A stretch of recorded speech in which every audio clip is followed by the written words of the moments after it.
కొచ్చికి చెందిన ఓ వ్యక్తి 368 సార్లు కరివేపాకు కోసం ఇన్స్టామార్ట్ లో ఆర్డర్ పెట్టాడట. అంటే సగటున రోజుకొకసారి కరివేపాకు తెప్పించుకుంటున్నాడన్నమాట. ఇది సరే, చెన్నైకి చెందిన మరో వ్యక్తి ఏకంగా ఏడాదిలో ₹1,00,000 కండోమ్లకి ఖర్చు చేశాడట. ఆయన కండోముల సంగతి మనకెలా తెలిసిందంటారా? ప్రముఖ ఫుడ్ డెలివరీ సంస్థ స్విగ్గీకి చెందిన క్విక్ కామర్స్ విభాగం ఇన్స్టామార్ట్ వార్షిక నివేదిక విడుదల చేసింది.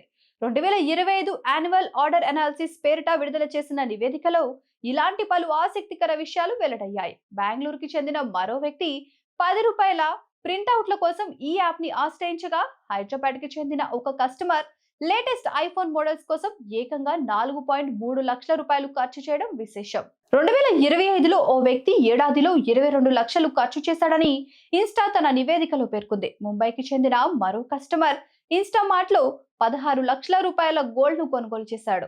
దేశవ్యాప్తంగా ఆర్డర్ చేసిన వస్తువుల జాబితాలో కరివేపాకు, పెరుగు, గుడ్లు, పాలు, అరటిపండ్లు వంటివి ఉన్నాయని ఇన్స్టామార్ట్ రిపోర్ట్ వెల్లడించింది. అన్నిటికీ మించి ఓ వ్యక్తి కస్టమర్ బాయ్ కి ఏకంగా ₹68,600 టిప్ గా చెల్లించిన విషయం ఆసక్తికరంగా మారింది.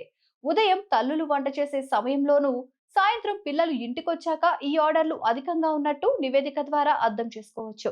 ఉదయం 7 నుంచి 11 గంటల మధ్యన, అలాగే సాయంత్రం 4 నుంచి 7 గంటల మధ్యన అత్యధిక మంది ఆర్డర్లు పెట్టుకుంటున్నట్టు వార్షిక నివేదిక ద్వారా వెల్లడైంది.